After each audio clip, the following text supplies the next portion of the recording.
Kwa hivyo ulikuwa hapa, hebu tuelezee operation huwa inafanywa aje, ama matayarisho ya operation ni yapi?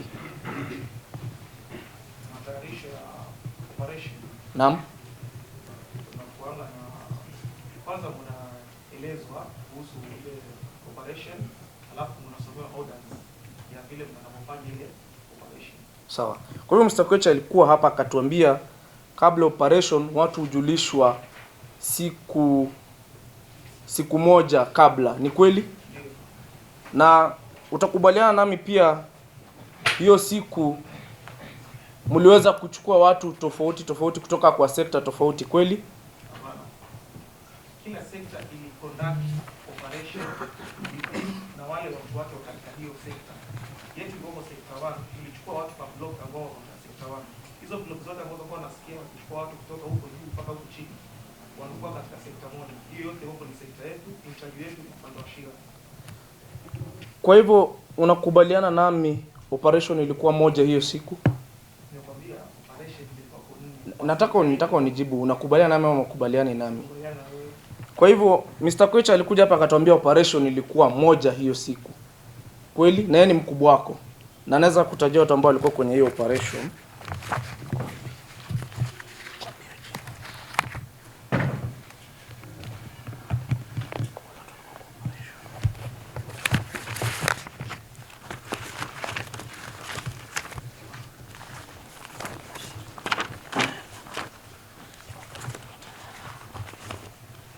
Let me just hold on, let me retrieve.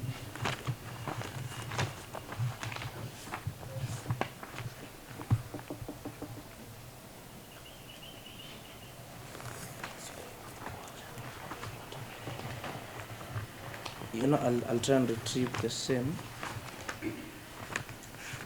Kabla nitatafuta, acha nitakuuliza baadaye. Operation Mr. Koech alituambia ilikuwa moja, kweli? Kwenye park mzima alituambia hivyo. Operation ya section yetu kwa moja. Unajua kuna kitu tunaona haijaeleweka vizuri. Operation inakuwa moja ya kama ile yetu huko ni operation Vietnam. So operation yetu hiyo siku ilikuwa ni ngapi? Hujanipata kwa hapa kujibu. Ngoja. Nataka ujibu swali. Mr. Koech alikuwa hapa akatuambia operation ilikuwa moja kwenye park Lake Nakuru. Kweli ama si kweli? Nataka ujibu kweli ama si kweli. Operation ya sector 1 ilikuwa moja ya Vietnam. Hiyo ni kweli. Operation ya sector 2 na 3 na 4 walikuwa kuna operation yao au nyingine. Haya, kuna habeas corpus ambayo iliendelea. Unamjua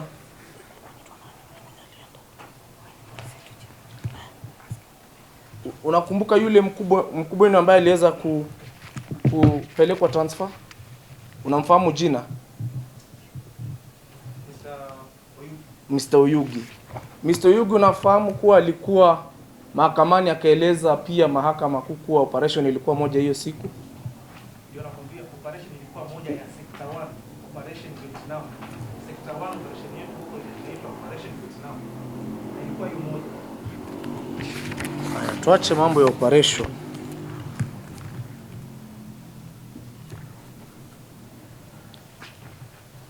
Nataka tu nijibu swali moja hii ya operation.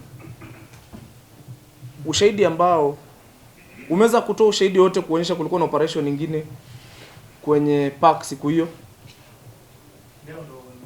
Ndio nakuuliza, umeweza kutoa ushahidi? Kwa sababu sisi tuliweza kuleta Mr. Koech akatoa ushahidi kuwa operation ilikuwa moja kwenye park. Umeweza kutoa ushahidi? Na ndio nimekuuliza ndio ama hapana. Umeweza kutoa ushahidi mbele ya mahakama? Na sijasema umeweza ukatoa. Umeweza kutoa ushahidi mbele ya mahakama kuwa kulikuwa na operation nyingine siku hiyo? Iko wapi ushahidi wako? Kwa hivyo hakuna operation wapi? Umeweza kueleza mahakama? Umekuwa na wakili wako ameweza kupatia mahakama thibitisho kuwa kulikuwa na operation nyingine hiyo siku? Hakuniuliza hiyo, na sasa hiyo ndio umeniuliza. I'm telling you iko katika OB Kwa hivyo tukubaliane, haujaweza kupatia mahakama. Iko hapa kwa court. Obia tarehe 18 iko hapa kwa court. Nataka tuacha na hiyo. Kwa hivyo tukubaliane, hakuna thibitisho ambao umeweza kutoa mbele ya mahakama. Na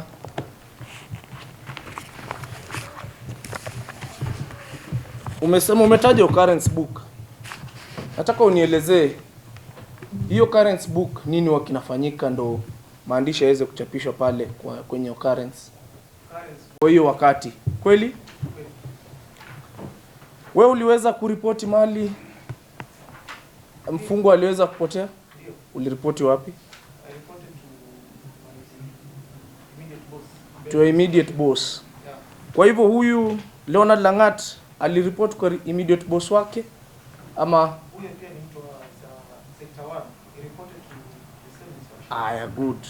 Aliweza kuripoti kwa Mr. Wachira na ikaweza kuwekwa kwa OB kweli?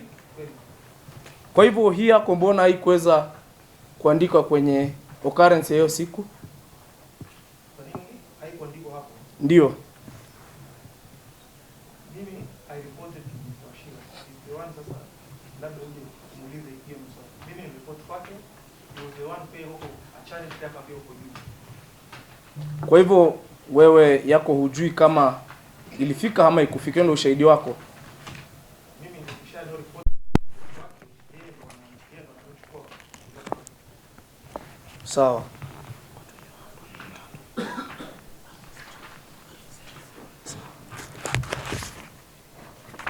Na hebu tuelezee, umesema uliweza kupokea radio call. Hii radio call ulipokea kwa njia vipi, ama hizi radio ziko wapi? Ama hebu tuelezee kwa sababu si hatujui. Kama mimi driver yangu ni hapa kwa gari. Ni iko? Ni huwa inakuwa mount katika gari. Inakuwa mount katika gari. Wengine wako na zile handle. Sawa. Unafahamu kuwa gari iliweza kuja hapa? Unaufahamu kuwa hiyo gari ilipokuja hapa haikukuwa na hiyo kifaa ambacho unasema hiyo radio hatukuiona? Maybe by the time ikija leo imeenda kufanyiwa maintenance kwa sababu tunakwenda ku maintenance kila baada ya muda. Hizo radio zinakwenda ku. Kwa hivyo ni ushahidi wako radio ilitolewa? Inaweza kuwa ilikuwa imeenda kwa maintenance.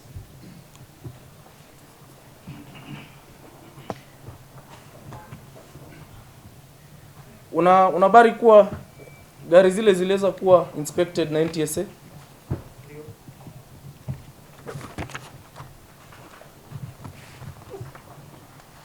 Na hazikukuwa na radio? Una habari? Ndio nakwambia by the time maybe huko ikienda huko imeenda kufanyia maintenance. Sijakataa kwamba ilikuwa ama haikuwa. Nakwambia maybe by the time ilikuwa ikienda kufanyia inspection, radio ilikuwa imeenda kufanywa. Una habari pia haikukuwa na cataract? Una habari? Yeah. Najua kwamba haikuwa nayo.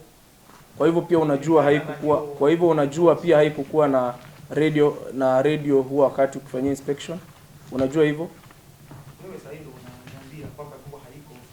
Sisi nakwambia tulikuwa na wewe hapa tukoona magari yale.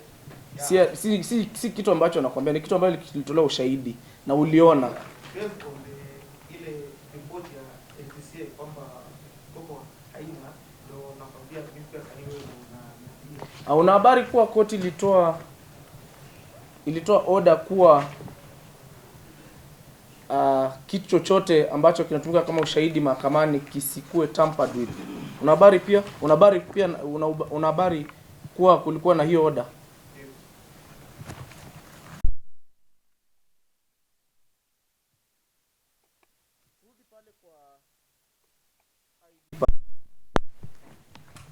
Unaweza elezea mahakama ni kwa nini kutambulika? Si vile mwenyewe amesema kwa sababu hakuweza kujua wale watu wa. Nimesema wewe. Okay, let me ask a leading question. Ulikuwa pale ule mtu ambaye anasemekana kwa Brian alishikwa, ulikuwa pale? Kwa hiyo ID pale. Ulikuwa pale huyo mtu akishikwa au kukua? Uliletea huyu mtu saa ngapi? By the time nilifika hapo kwa Calvert, ambapo kwa ni around saa 5. Around saa 5. Unasema ulimuuliza jina kwambia anaitwa nani? Kilonzo. Umefanya kazi KWS miaka ngapi? Miaka 16. Kwa hivyo ni kawaida ukishika mtu anaweza kudanganya jina yake kweli? Mtu akiwa katika custody hawezi kumpatia wrong information. Hawezi kupatia wrong information. At the end of the day yeye akaenda Uliweza kuambia Mr. Muhuri mtu ambaye ulishika anaitwa Kilonzo? hakuniuliza na hakunipatia hiyo nafasi. Hakuuliza na hakupatia. Did you find it necessary to inform him? Kama yeye hakuona necessary kuniuliza, mimi pia sikuwa necessary ya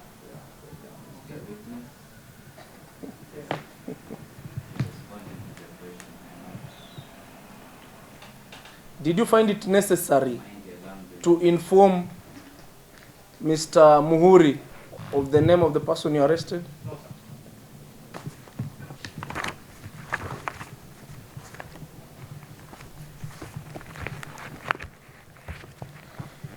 Now turudi pale kwa gari. Ile gari unaijua, unaifahamu vizuri. Umesema mlitoka Sentry. Ukirudi upande wa sewage. Gari ilikuwa inaenda kwa mwendo wa kilomita ngapi hivi? Speed Moderate speed. kilomita ngapi? Wewe ni driver wa miaka 16. Kwa hivyo najua unafahamu kilomita ngapi? For example, speed ya kilomita ngapi per hour? Moderate speed kwa sababu kwanza nature ya hiyo gari yenyewe pia na nature ya hiyo 20 kilometers per hour? nakwambia sikuwa na time ya kuangalia speed kwa Okay, huko na time. Huyu mtu kwa hivyo unajua kwamba hii gari limeweza iko na part mbili, kuna upande wa cabin na upande wa nyuma. Huyu mtu aliweza kuongelesha haja, anataka kwenda haja na unaendesha gari. kuna nafasi hapa ukikaa mbele unaona mtu huko nyuma. Unaona lakini unaweza sikia. Unasikia pia. Unaweza sikia. Na huyu mtu alipokuambia anataka kwenda haja, hii bunduki yako ambayo unatuelekezea leo ilikuwa wapi? Nilikuwa nayo. Ukiwa naendesha gari ama Ukiwa unaendesha gari nikiwa napeleka gari bunduki inakaa kwa mlango. inakaa kwa mlango. Una habari ulikuwa hapa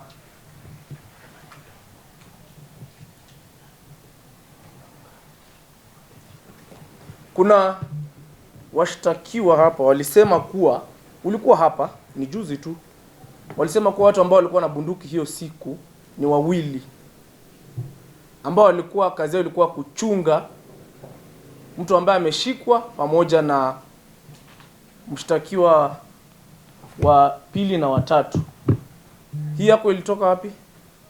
Kuelewa hiyo. Walisema wale wawili ndio walikuwa wako na bunduki, wawili walikuwa hawana. But the rest of the team kuna watu wengine pia walikuwa wako na bunduki, like the likes of Mandino Ashira alikuwa nayo, mimi nilikuwa nayo. Na that one can be answered very well katika arms movement book. Wale watu wote kwa katika hiyo operation arms movement book wana report hao watu na hizo bunduki. Kwa hivyo driver Chimiru alikuwa na bunduki hiyo siku? Yes, alikuwa nayo. Alikuwa na bunduki. Atuelezee kazi ya bunduki kwa driver ni ipi? Hebu tuelezee. Kazi ya driver na kwa bunduki ama Kazi ya bunduki, wewe ukiwa na bunduki hiyo siku yako kama askari siku ilikuwa nini? bunduki ni kifaa cha kazi ya askari. Naam. Nakuuliza haya, tuelezee majukumu yako kama dereva. Kuhakikisha gari safi, kuchukua watu kupeleka mahali moja, kuregesha, kuchukua chakula kupelekea watu na kuhakikisha majukumu ama KWS inatimiza Sawa. mambo yake from day to day. Kwa hivyo jukumu lako pia ni kuchunga mtu ambaye ameshikwa, Kama driver askari ndio ni jukumu lako. jukumu lao. Kwa kawaida umefanya kazi kwa miaka 16. Mtu akishikwa inafaa achungwe na Askari wangapi? Anafaa chunga mtu ambaye ako capable kumchunga. Mtu mmoja, wawili. Ulikuwa hapa tukiambiwa kuwa bunduki huwa zinatoka mbili. Kweli? Ulikuwa hapa. Tuliambiwa hapa na mshahidi kuwa, mshahidi wenu, mshtakiwa alituambia hapa bunduki huwa zinatoka zikiwa in pairs. Ulikuwa hapa. Unakumbuka? Ukumbuki? Kwa hivyo hii yako pia yako ilikuwa gani? I remember when Abuya pressed on that issue.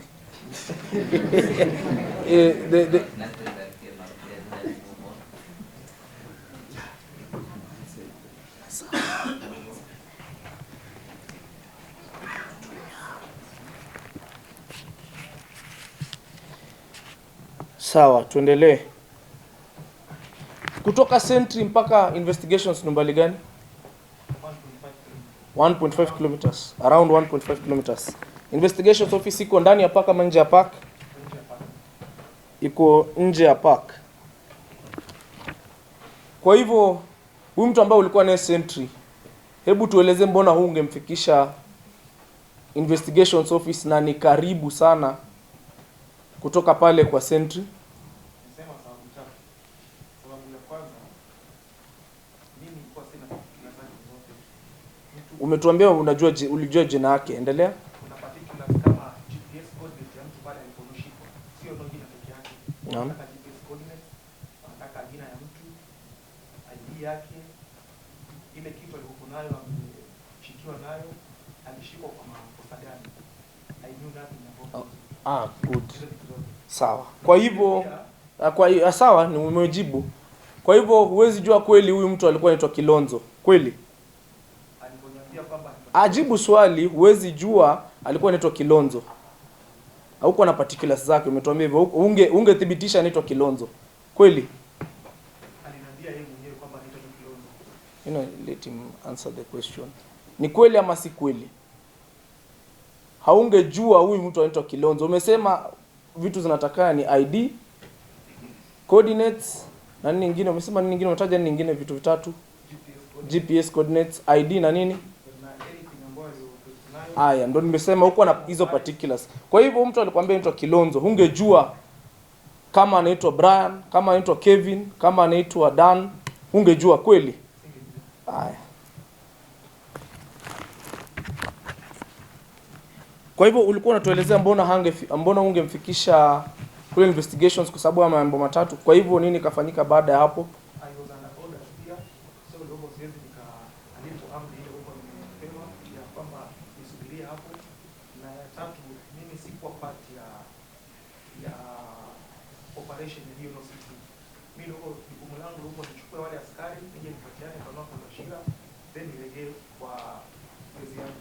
So yeye aliniambia tu kaa hapa unisubirie. Kwa hivyo hukuwa part of the operation. Sikuwa part of the operation hiyo siku. Mimi nilikuwa nichukue askari nije nipatie yeye aende nilegee pa. Kwa hivyo huyu mtu ambaye mlimshika kwa kawaida, kwa sababu umesema umefanya kazi kwa miaka 16, ni jukumu la nani ya mtu ambaye ameshikwa? Ni nani anafaa mchunge? Ni jukumu la nani? Askari. Ni jukumu la askari. Na wewe ni askari. Ndio.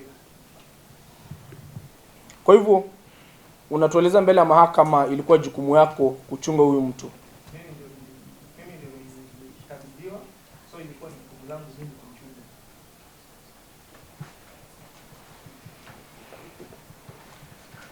I believe confirm huyo mtu alikabidhiwa mkono mwako. Ndio. So at that point alikuwa under your care and custody. Na huyo mtu hakuwa amekuja kutembea park, alikuwa mtu ambaye ameshikwa. He was an arrested person. Ndio.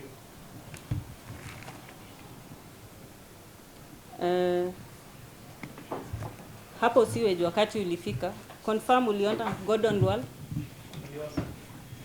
George Kibaki. Samadi. Unaona watu wako nikiwajua tangu kitambo, lakini kuna watu wengine ndio kuonea hapa Nakuru. So hadi saa hii kuna watu wengine wasiojua, kwa sababu pia sijakuwa kwenye active operation au kama tuna Gordon na tuna Lual, I know them kwa sababu nilifanya nao kazi. Washtakiwa hawa ambao wako kotini uliwaona hapo? Hao sasa ndio kwa sababu nilikuwa na faidi. Kwa hivyo niliona walikuwa. Gordon Lual alikuwa mshahidi kwa hii kesi, George Kibaki uliwaona? Walikuwa washahidi ambao pia ni ofisa wa KWS. Kwa hivyo walikuwa hapo sewage. Na unasema wakati ulisikia Wachira akidirect huyo mtu aingie kwa gari yako. Na alikuwa amevaa nini? Sorry, alikuwa na nini huyo mtu? Unasema ulimfanya search. hakuwa na azini katika mfuko hakuwa na kwa hapo na dunia kwa amefunga nayo kwenye amejifunga aje? Hiyo gunia ilikuwa imefungwa aje kwenye tumbo lake? dunia huko iko na kamba alafu kama yake na ile kamba. Kwa hivyo alikuwa na kamba. Dunia yuko iko na hiyo kamba. Uliona kamba? Kabisa. Ulieleza kuwa alidirect ofisa ambaye anaitwa Akokor alimfunga. Alimfunga wapi? Mikono peke yake. Na huyo mtu alikuwa katika hali gani? Alikuwa iko sawa. So instructions zako zilikuwa gani kwa huo wakati ulikabidhiwa huyo mtu ambaye alikuwa ameshikwa? Kama nichukue suspect akali naye centrifuge kwa ipomeni mpaka tunamaliza operation yao kutoka Vietnam watapita wakichukua na wale suspect. So uliambiwa uende na suspect centrigate.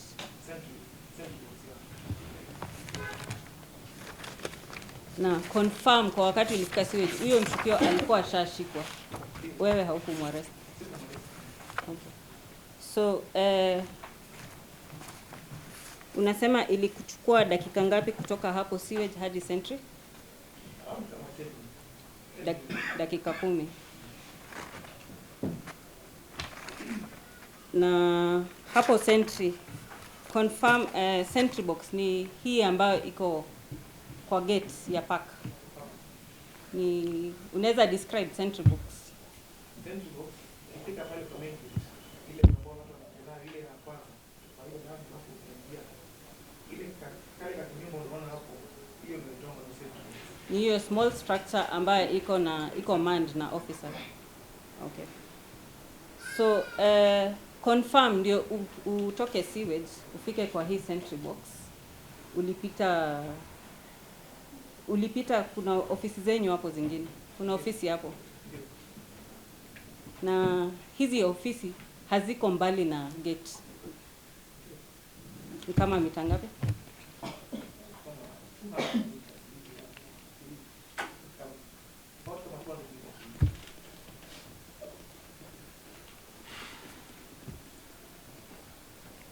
And confirm pia ukiwa hapo sentry box unaweza ona old main gate. Yes. The new gate. Unaweza ona ile ya kitambo. Ni mbali gani?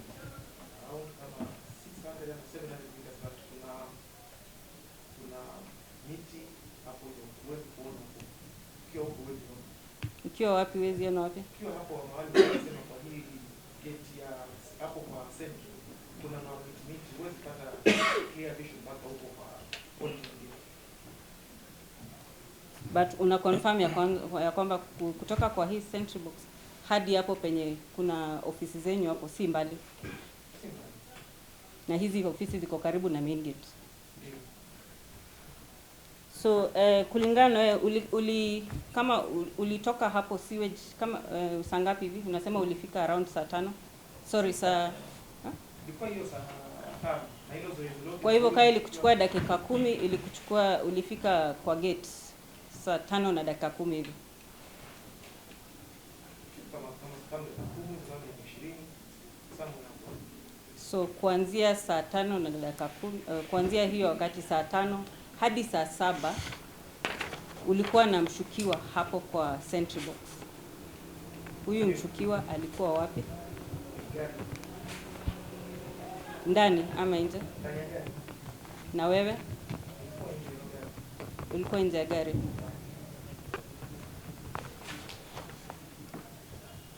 Ulikuwa wapi haswa? Nje ya gari. Sikuwa mahali moja kidogo nikivuka. Hata hiyo time gari ndio tukizungumza. Mara kidogo huko naongeza kitu. Unazungumza aje na yeye ako ndani?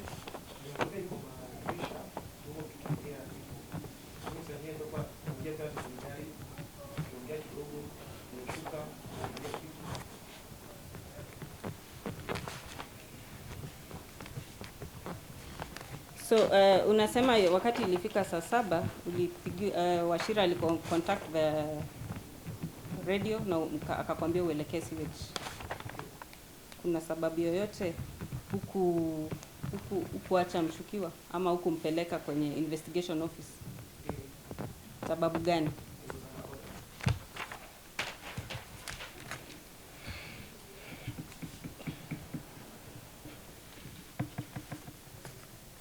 So wewe ukielekea sewage, instructions zako zilikuwa gani? Niende sewage, nikaangalia kama kuna anything ama kama kuna watu kama unapisha mlangoni wameingia. Ikiwa ndio nielezee, na kama hakuna ni hiyo no area ndio ni instruct wale plan zao kwa kuingia tunaona hata ingia tena. Kwa hivyo wewe ukienda sewage, among your duties ilikuwa kufanya patrol. Na pia ulikuwa uchunge mfungo ambao ulikuwa nao. Hiyo ni mambo ya kawaida.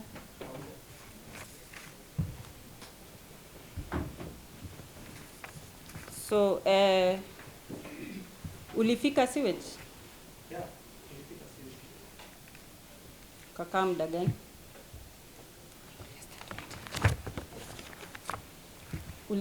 Ilikuchukua muda gani? Same amount of time? Ama ulienda sewage happy yourself? Nilifika sewage niangalia zile area huko nimeambiwa, niangalia ni area gani hizo? hapo kwa sewage na barabara zile ambazo kisha zilikuwa zinasema kuingia nao. So hizo zilikuwa tunaenda kuangalia if kama kisha zimeboka ameingia. Unaweza kuona tuku zao. So ulifanya hiyo patrol pia ukichunga huyu mtu ambaye alikuwa ameshikwa kwa muda gani? From 1. Kwanza nilipopewa. From 1, mimi nasema wakati umetoka sentry box mwendo wa saa 7 ukielekea sewage kufanya hiyo patrol. Ulikaa na yeye muda gani ndio apotee? Nilipofika tu na sewage hata kukaa kwa sababu baada ya kuangalia tu hizo hapo aliniambia kwamba alikuwa anasikia kwa kusaidia. So hapo baada ya kwamba kwa shaangalia ndio nikaangalia hapo nikaenda kumfungulia na nenda kumsaidia.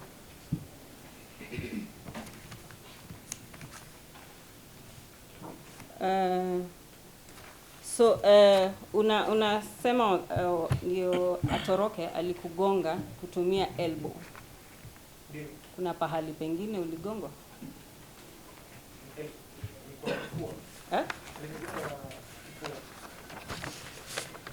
Hii information uliona necessary kuambia Muhuri ama ni kitu unatuambia sasa kwa sasa?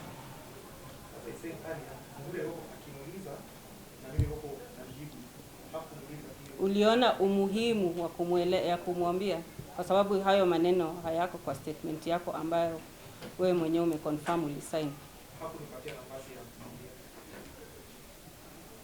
So una confirm haukumueleza hayo mambo?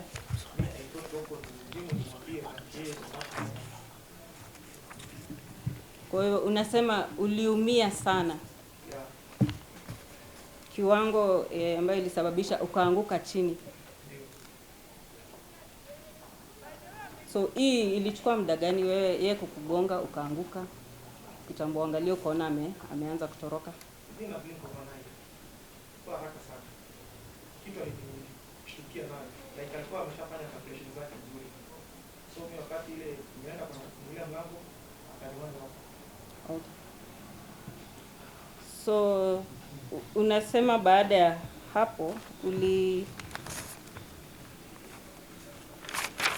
Ulijaribu kumkimbiza na hukumpata. Ndio. Alikuwa anakimbia akielekea wapi? Hiyo saidi ya chini katika maji. Eh? Katika pori. Barabara siko mbili hapo katika eneo sio. Sio kuna saidi ya juu na hivi saidi ya chini. So hii saidi ya chini ambayo iko na pori. Saidi ya katika maji. So alikuwa kulingana naye alikuwa anakimbia towards the park inside, ndani zaidi. Huko ndani hapa kwa katika maji alikuwa anakimbia towards WCK. WCK kuna nini? Alikuwa anakimbia towards WCK. So unasema uliamua kurudi kwa gari yako na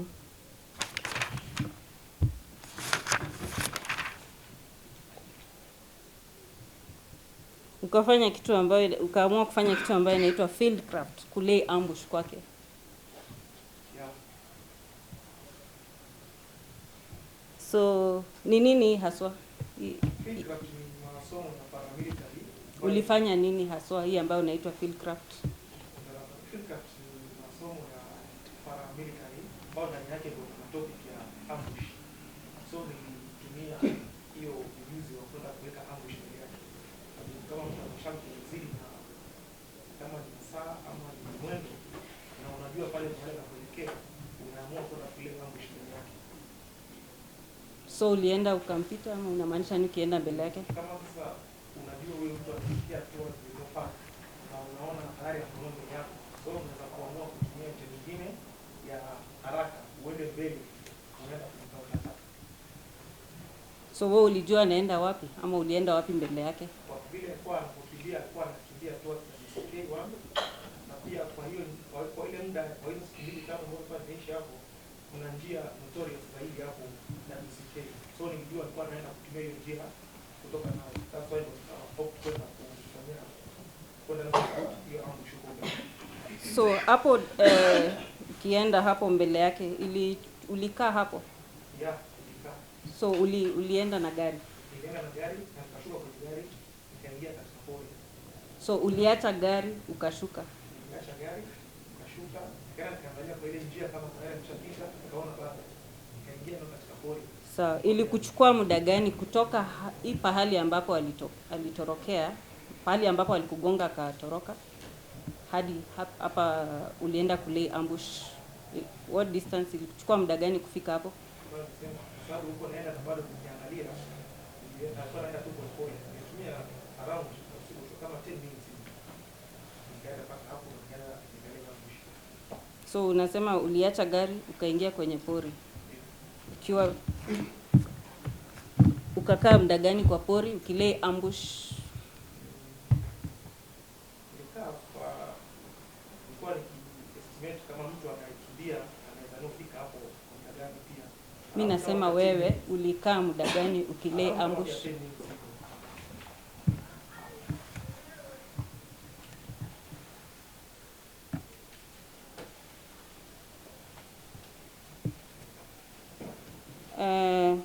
Kwa huu wakati wote tangu huyu mshukiwa atoroke hauku radio Wachira ama huku kumpigia mtu yote simu kumweleza tukio ambalo limetendeka? Sikupigia wala sikupigia. Haukuitisha reinforcement? Kwa sababu umetueleza pia ulikuwa na bunduki. You did not even fire a warning shot kwa hewa kumshtua huyu mtu. Sababu hiyo surrounding tourist na wanaweza scare wao. Na pia sheria ya bunduki, before you fire you should know your target and it's. Mimi nimesema kwenye hewa, hukupiga bunduki kwenye hewa kumshtua. Bado itarudi chini. So, hiyo ndio swali yangu, ulipiga ama haukupiga? Sikupiga. Sawa. Apart from bunduki kuna kitu kingine ulikuwa umejihami nayo hiyo siku? Mimi sijui, wewe tueleze ulikuwa na nini nyingine? Vitu za kazi. Ulikuwa na simu yako? Simu yangu. Yes. Huku mpigia mtu yote simu? Katika moja ya protocol za katika tukiwa kwenye kazi. Haufai kupiga simu? Yaani Hii si kitu ya kawaida. Kuna mtu ambaye ametoroka, au kupigia mtu yote simu kuitisha reinforcement ama kuomba usaidizi, kwa sababu amekupiga na amekuumiza sana. Mimi nauliza, haukupigia mtu yote simu? Confirm haukupigia mtu yote simu. Swali yangu tu ni yes or no. Ulipiga? Yes, your officers, your in charge, hukupigia Wachira. Hiyo wakati alipotea. Swali yangu ni simple. Haukupigia Wachira ambaye alikuwa immediate supervisor wako?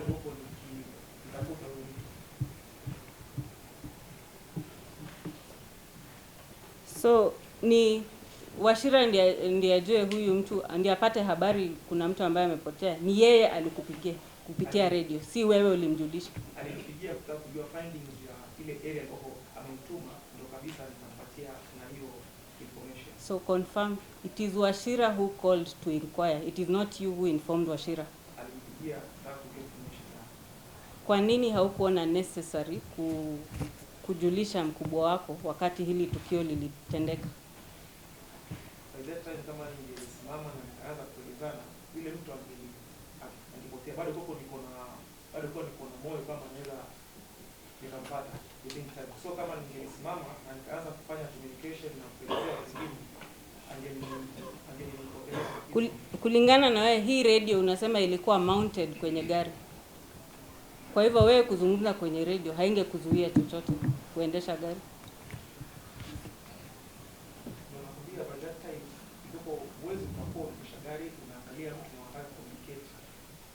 Lakini ulikuwa unaweza kuendesha gari na pia kumchunga mwenye ambaye umeshika na pia unafanya patrol, lakini kupiga ulikuwa unaweza kufanya hizi mambo zote simultaneously.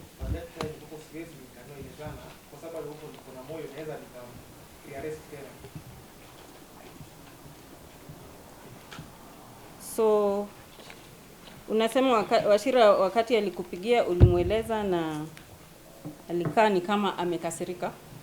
Alikuwa amekasirika. Na unasema baada ya dakika 5 pia alikupigia na akakwambia uende kwenye observation point. Kulingana na wewe, mtu akiwa kwenye observation point anaona the whole of sewage area. Wewe uliona huyu mtu ambaye unasema alipotea? Sikuweza. Confirm hii sewage area ni hii observation point iko ndani ya park. Yes. Now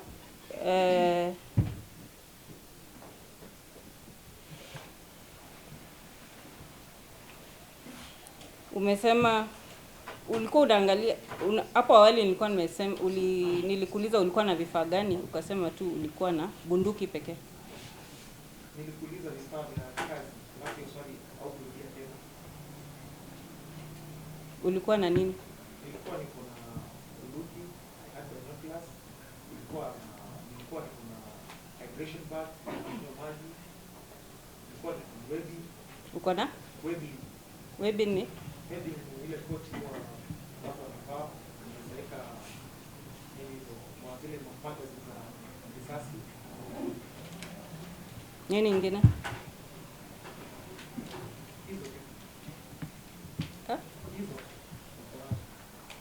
So ni ushahidi wako wakati unafanya hii ukimfukuza huyu mtu ambaye alikuwa amepotea, ulikuwa unakimbia kama umezibeba hizo vitu zote ambazo umetaja hapo?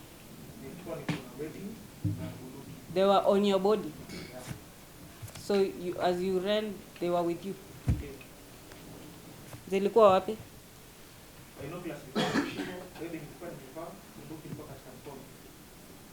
Kwa hivyo wakati ulishuka na mshukiwa, ulishuka kama umevaa binoculars kwenye shingo, wakati alikwambia anataka kwenda haja ndogo?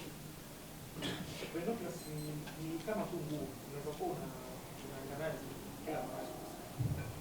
Ulishuka ikiwa it was on you? It was on me all the time. But gun umeeleza ndio unaweka kando. Bunduki pia nilikuwa nayo. Bunduki ikiwa una hapo awali ulikuwa umesema gun wakati unaendesha gari ilikuwa kwenye kiti. Iko kwenye mlango, not kiti nimesema. Kwenye mlango, hapa katika mlango yangu. so that ndio nikishuka naweza kushuka nazo. In short, when you're driving, it is not on your body. Nikiwa naendesha gari, Yes. it's not on my body, yeah. What is in your body? Apart from, umeshatuambia binoculars, nini ingine? Magazine, ile wepi.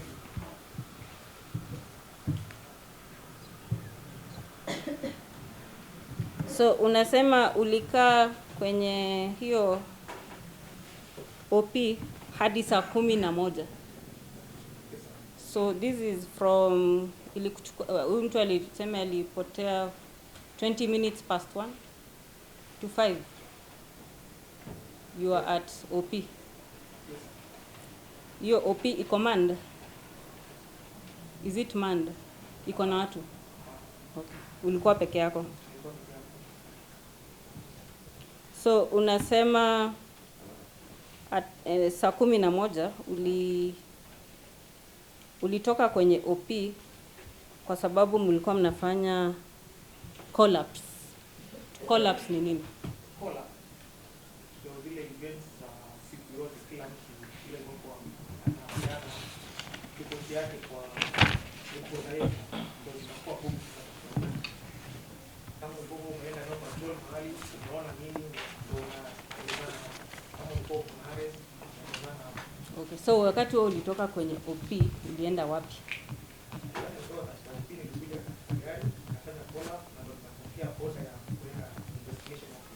So hii call up ulifanya kwa njia ipi?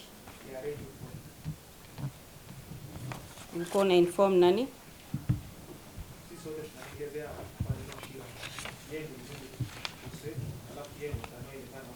So hii call up yako was between wewe na Wachira.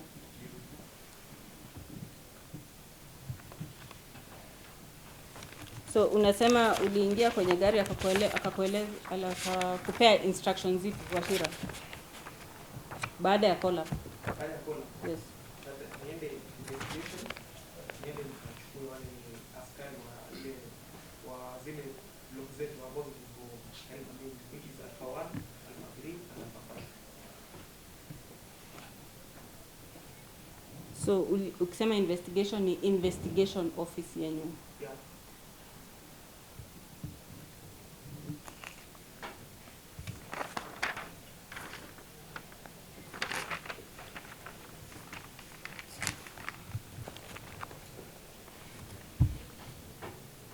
So ulichukua nani huko investigation? Wale askari walikuwa wamekuja nao plus wale walikuwa wamechukuliwa na Wachira kutoka Alpha 5. Ukaenda ukawapeleka kwenye base zao ambazo wanakaa. Tulipotoka hapo instruction alitupatia ilikuwa kwenda kufanya clearance ile ile mbaya. So tulienda kufanya clearance mpaka giza ilipoingia. Saa ngapi? Giza ilipoingia. Hiyo siku mara giza moja. Umekuwa ukitupea estimate ya time. So ulifanya clearance hadi saa ngapi? Yes, for sure sana. Mpaka giza ilipoingia. Kutoka nilipochukua watu kule, tukapigana mpaka huko. Tukafanya hiyo hapo. Okay, ili kuchukua muda gani kutoka OP hadi investigation office?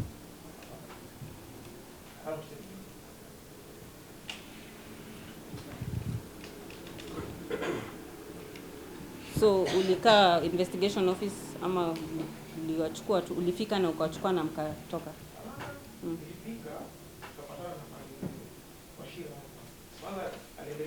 Kwa hivyo ulipatana na afisa wa Wachira wapi?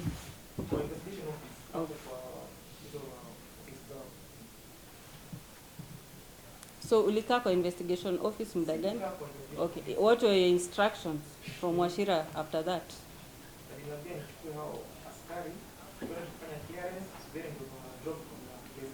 Clearance ni nini? Tueleze. Clearance yani kwenda kufanya patrolling, tuone kama tutaweza kuona nini kwa ile area ambayo ilikuwa mtu. Kwa hivyo mlienda patrol. Turudi tena kwa kufanya clearance. Wapi? Area ya Usio. Area ya Usio. Mlikuwa mnafanya patrol kwa sababu gani? Tunataka kufanya clearance ya ile mtu alipiga na akatoroka. So mlifanya hiyo event ilichukua muda gani? The clearance thing iliwachukua muda gani? Umesema hapo investigation na hukuchukua muda. Nilichukua yani mpaka tuliza Ulitoka OP ndio ikakuchukua 10 minutes kufika investigation office. So unaweza sema ulifika investigation office 5:10. but tulikuwa na conversation mimi na Bashira. Okay.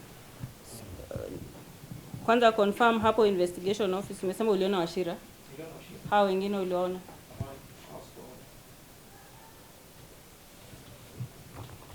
Uliona watu ambao walikuwa wameshikwa? Walikuwa wameenda kubukiwa. So hii OP ulienda na nani haswa? OP Sorry, hii clearance ulienda na nani? nilienda na wale askari Ni nani? kina Benjamin Akor na timu yake, na kwa mimi nilikuwa kwa Denis Yegon na Kiprop, alafu na wale wengine ambao kwa nimeshoka kwa Alpha 3 of which siwajui majina yao. Ilikuwa kwa mimi niko mgeni sana. Nilikuwa na only siku 3 hapa. Nilikuwa ndo nimetoka sana.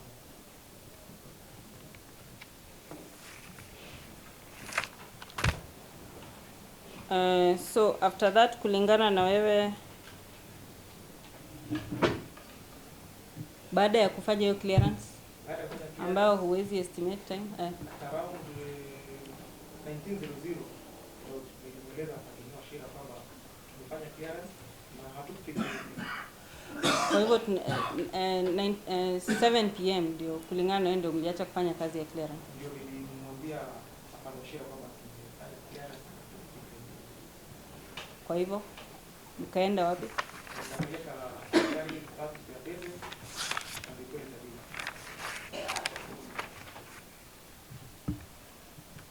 Ulipeleka nani kwenye base? askari. Ulidrop Gordon Lwal wapi? Bado nilikuwa katika timu yangu. Ulidrop George Kibaki wapi? Hapo katika timu yangu. Brian Munio? Hao watu sio maybe kuonyesha kutazama ndio huyu na huyu. Ulidrop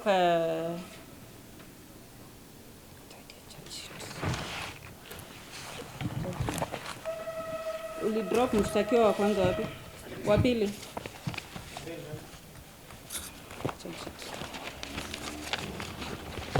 Ulidrop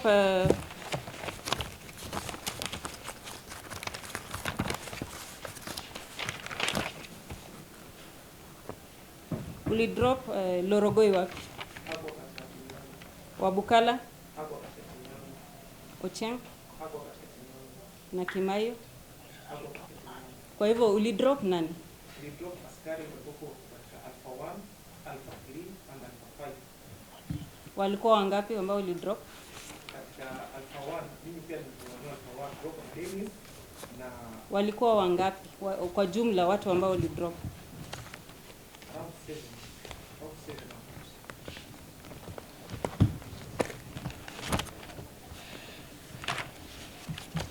So na hao 7 hauwezi tuambia ni akina nani? Mmoja wao alikuwa ni Benjamin Akor, but kama nikipata ile duty roster naweza nao kuonyesha kwa huyu na huyu na huyu. Kama ile yale majina yalikuwa katika ile operation naweza kuambia ilikuwa ni huyu na huyu na huyu.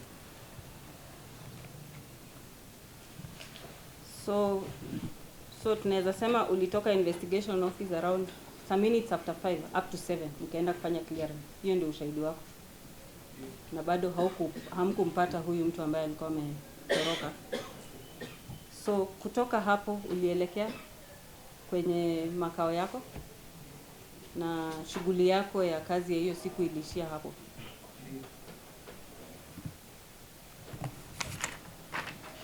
Tarehe 19 Januari ulikuwa kazini?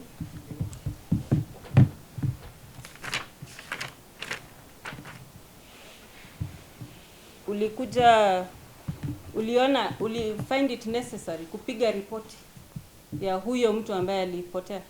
I reported. Where did you report? Afande Wachira. Apart from Wachira, did you find it necessary to report it anywhere else? au kupiga ripoti kwenye kituo cha polisi? Uliripoti kwenye kituo cha polisi? Unaofahamu kuna makosa ya mtu kupotea akiwa kwenye custody ya afisa, escape from lawful custody. Will you find it necessary kuripoti hilo tukio? Will you find it necessary kuripoti kwa polisi hilo tukio?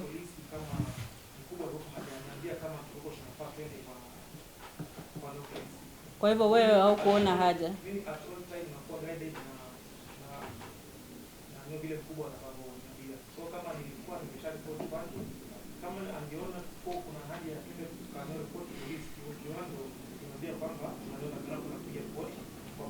Okay. Will you find it necessary kupiga ripoti kwenye OB yenu ya KWS ya kwamba kuna mtu amepotea wewe mwenyewe because alikuwa mikononi mwake? Confirm haukuweka hilo tukio kwenye OB ama kuconfirm kama kuna tukio kama hilo limewekwa kwenye OB?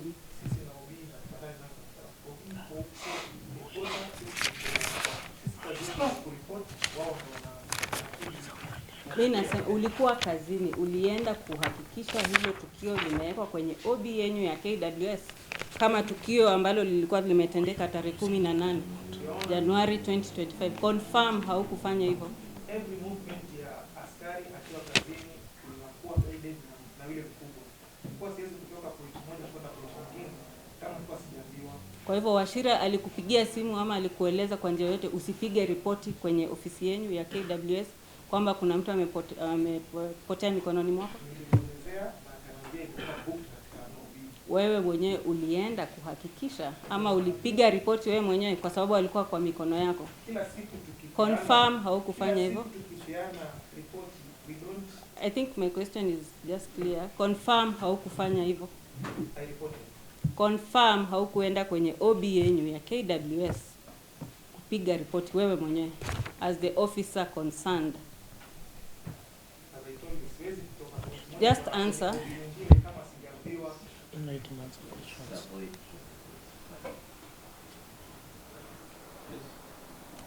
If the witness could just be directed to answer my question, it's a yes or no question. Sorry?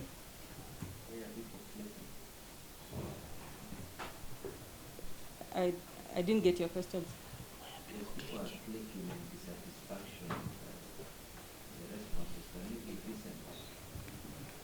Okay. Confirm ya kwamba wewe mwenyewe haukuripoti kwenye OB yenu ya KWS hili tukio la ambaye mshukio ambaye alipotea hiyo tarehe 18 Januari. I reported. Wewe mwenyewe haukuenda? Siruhusiwi mimi kwenda. Mkubwa anafanya hiyo kazi.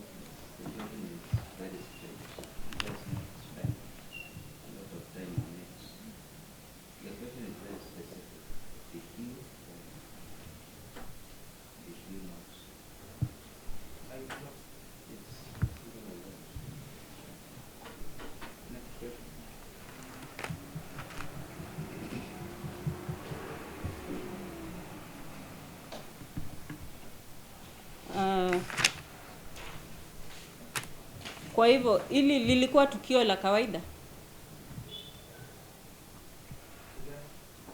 wewe kupigwa na mtu kutoroka? Lilikuwa tukio la kawaida? Lilikuwa jambo la kawaida? Jambo la kutorokwa na mshukiwa huwa happen. So si jambo hili katika kazi. Sometimes na arrest watu na wengine wanaweza kupatika katika station, wengine wanatoroka. So ni kitu ya kawaida. Ni kitu ya kawaida. Sometimes hata askari wanapigwa, wanauawa na hao. Na hiyo ni mambo ya kawaida. Kazi kwa watu wanao interact ni kitu ya kawaida. Sababu kama leo nimeshika, kesho anaweza kumpata ile. Confirm ya kwamba haukupata matibabu yote kwa haya majeraha ambayo unasema yalikuwa chungu sana kiwango ya kwamba ulianguka chini ukakuwa overpowered? au kupata hapa hivi vile uko kotini, you have not hujatoa kitu yote kuonesha kwamba ulipata matibabu yoyote kwa sababu ya hayo majeraha.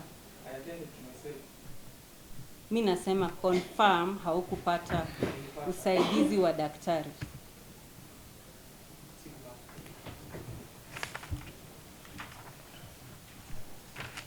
Hukufanya hivyo kwa sababu hii ambayo unatueleza ni mambo ya uongo.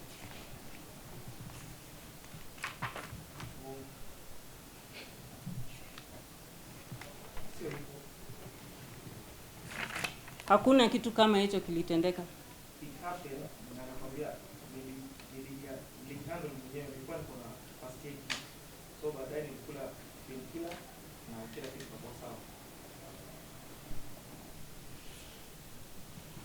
Unajua kwenye sheria za KWS hamuna mandate ya confine mtu yoyote. Mkishika mtu mnafaa msafirishe hadi kituo kilicho karibu cha polisi ndani ya masaa 24. Confirm wewe haukufanya hivyo.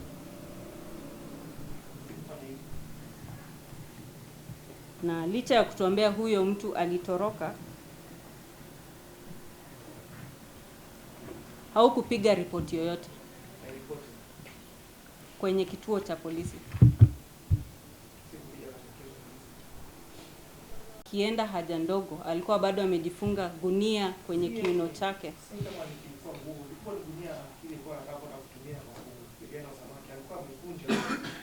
Kwa hivyo sasa unataka kubadilisha, ilikuwa imekunjwa tena, haikuwa imefungwa kwenye kiuno chake.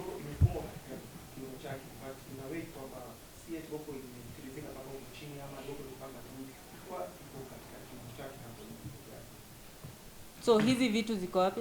Alikuwa nayo akienda haja ndogo alikuwa nazo. Unasema ya kwamba wewe ulikuwa handed over suspect. Kwa hivyo ulikuwa handed over pamoja na vitu zote ambazo alikuwa nazo. Anything that he had was handed over to you. Mimi nasema wewe ulimfanyia search kabla hajaingia kwa gari yake. Aliingia akiwa na nini? Kitu ni nini? Hakuwa na kitu nini? Hakuwa amevaa nguo? Hakuwa na gunia? Alikuwa na nini? alikuwa na nguo na hiyo gunia yake.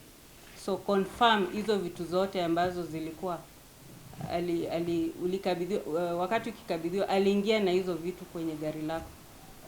Kwa hivyo kitu yoyote ambayo alikuwa na wakati wa kushikwa ni wewe ulikabidhiwa. Aliingia na siku kabidhiwa. At the point of yeye kuhandiwa over na wewe na Bwana Wachira. Ndio. Unasema ulifanya search. Confirm haukutengeneza inventory ama you are not handed over a chain of custody. Ya kuonesha huyu ni mtu ambaye tumekuhandia over, amepatikana na vitu 1 2 3. Confirm hiyo haikufanyika.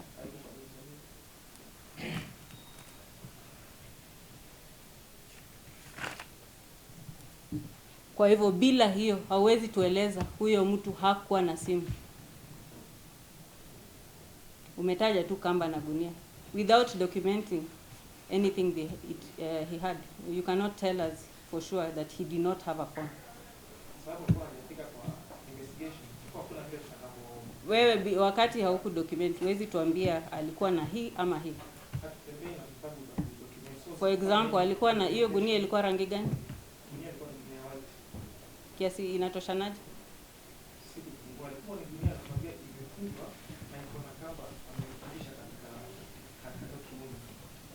Hiyo kamba ilikuwa inatoshanaje?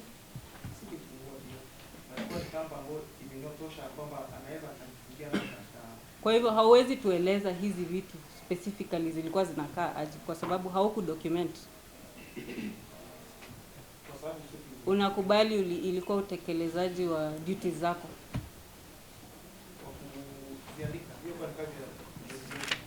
Wewe umesema ulimfanyia search. Search ilikuwa ya kazi gani?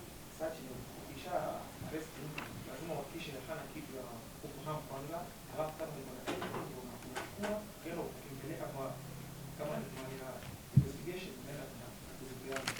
Unaweza kuwa uko na mtu sasa kitu anaweza Kwa anaingia katika gari yangu, nimefanyia search.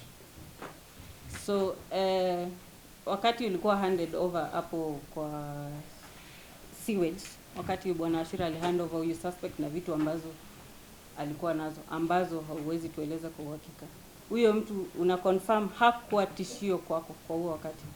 Ndio tena. Hakuwa tishio, he was not a threat. Wakati nikipatia, Yes. hapo tishio. Na alipanda gari mwenyewe? Baada ya hiyo,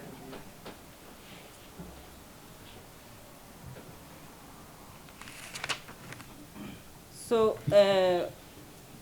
hapo Sentry Box ambapo mlikaa kuanzia saa 5 hadi mwendo wa saa 7 hivi, ni ushahidi wako ya kwamba huyu mtu alikuwa kwenye gari na hili gari lilikuwa parked karibu na Sentry Box?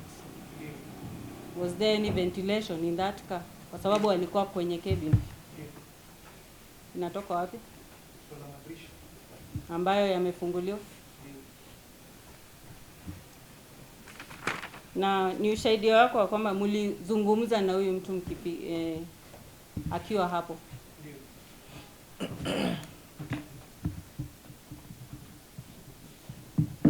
Kuna sababu yoyote haukumpeleka kwenye ofisi zenyu hapo? Yeah. Wacha investigation office, hizo ofisi ambazo ziko karibu na gate, karibu na Sentry Box, Ndio. for his particulars to be taken. Is there any reason why that was not done? Hapo sio mahali yake. Alafu pia nilikuwa na orders. Mahali ya kuchukua particular zilizo kwa investigation.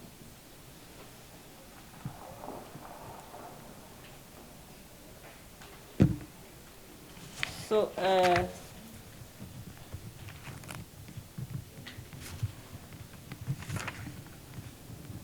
is there any reason why fingerprints zake hazikuchukuliwa for example? Wewe uliamua tu kukaa na yeye hapo kwa sababu ulikuwa umeambiwa ufanye hivyo na bwana Wachira?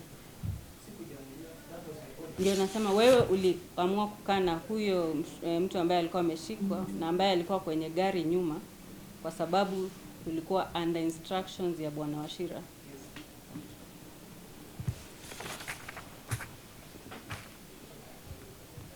Kwa hivyo sasa uko na orders, ulipewa orders ya kuendelea kumshika? I mean, kuendelea kumconfine huyo mtu? Uko under orders ya kuendelea kumconfine? Hadi lini? Sijaelewa bado. Sijaelewa.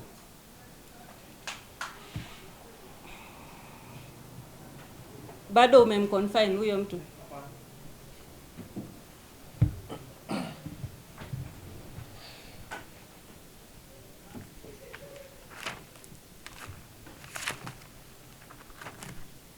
Confirm that the distance kutoka sewage area hapa ambapo huyu mtu alikuwa ameshikwa na kutoka Sentry Box hadi kwenye investigation office ya sewage hadi Sentry Box ndio mbali kuliko ya kutoka Sentry Box hadi investigation office? Ndio.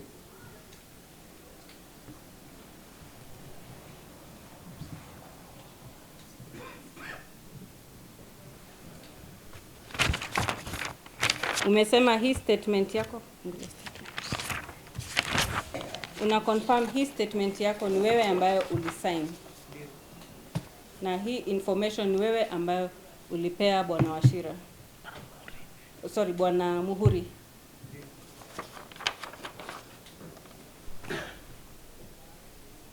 Kati ya hii statement na kile ambayo umeambia koti leo, tuamini gani? Kila mboni sema leo. Kwa hivyo kama kutakuwa na vitu za tofauti, ni ati kwamba wewe ulidanganya bwana Wachira, sorry, bwana Muhuri? Sikudanganya. Ukudanganya. Uko na habari kulingana na statement yako ulieleza ya kwamba wakati mlikuwa hapo Sentry Box, wakati bwana Wachira alikwambia uelekee kwenye sewage area ukiwa na mshukiwa, kulingana na wewe ni mshukiwa alikueleza ya kwamba anataka kuenda haja ndogo kabla hamjafika pale ambapo Wachira alikuwa amekwambia direct. Kwa hivyo kulingana na hii habari ambayo ulipewa Bwana Muhuri ule wakati, ni ya kwamba huyu mtu alipotea kabla hamjafika pahali ambapo ulikuwa umeelezwa uende na Bwana Wachira. Alinieleza anataka kwenda haja kabla sijafika kwa ile area, lakini sikuenda ndio kumpeleka haja. Nilimaliza kufanya ile patrol kwa sababu tulikuwa tunataka hiyo process hapo. Nikamaliza kufanya kazi ndio nikampeleka haja. So hapo kuna tofauti. Hapa leo natuambia kwamba ulifanya hiyo patrol ndio ukampeleka kwenda haja. Kwa hivyo ulidanganya Bwana Muhuri. The nature ya vile hiyo statement ilichukuliwa ndio kuuliza swali kujibu. So sikupata nafasi ya kuelezana vile matukio yalivyokuwa yakiendelea hivyo. In short, kulingana na hii statement tunasema he escaped before you reached where you had been directed. But today you are telling us he escaped after you had already done your patrol at the sewage area. Which is which? Alitoroka baada ya kwamba nimeshamaliza kuangalia ile area ambayo nilikuwa nimeangalia. Bwana Sudi, unatupea habari mbili. Kuna habari mbili kuhusu hilo tukio kwa sababu unatudanganya. Unakubali ya kwamba at that point wakati ulienda kuandika hii statement ilikuwa karibu siku mbili hivi baada ya tukio, na sasa ni zaidi ya mwaka moja na nusu baada ya tukio.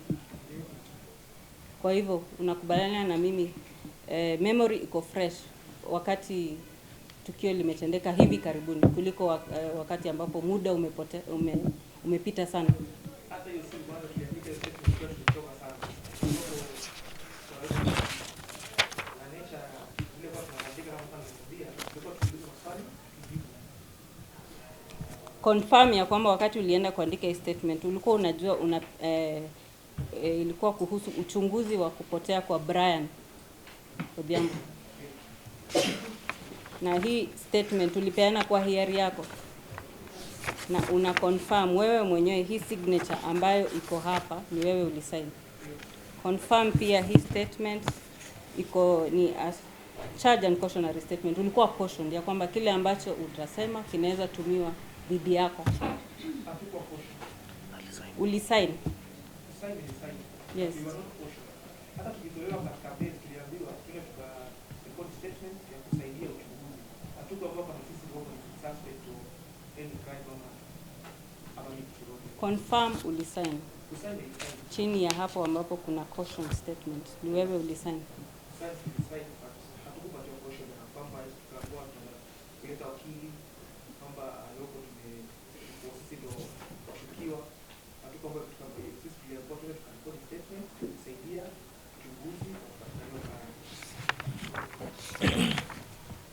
So unajua kusoma.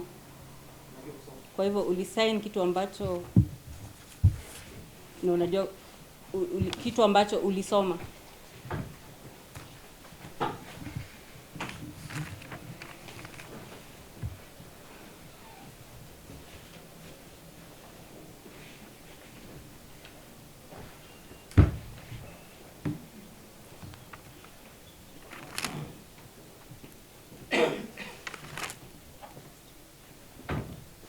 Ulisign hapo, unaona hapo pale ambapo umesign chini ya cautionary statement ya kuonywa kwamba kile ambacho utasema kinaweza tumika dhidi yako.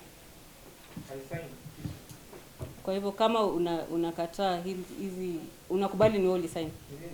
Na hiyo report ni wewe ulipeana. So kama kuna tofauti unatupea habari nyingine zaidi tofauti na kile ambacho uliandika, ni kwa sababu ulikuwa unadanganya Bwana Muhuri kwa huo wakati.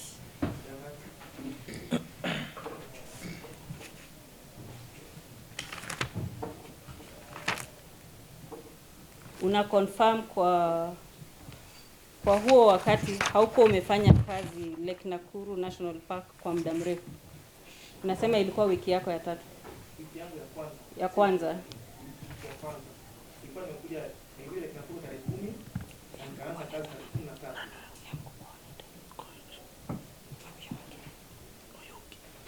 una confirm kwa huo wakati ni Bwana Oyugi ndio alikuwa in charge.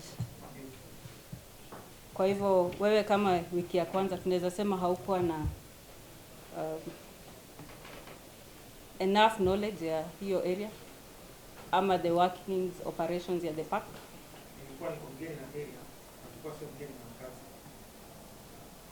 mkazi. Unafahamu kuwa Bwana Oyugi alituambia hiyo siku tarehe 18 Januari 2025 ni operation moja ambayo ilifanywa ndani ya park mzima.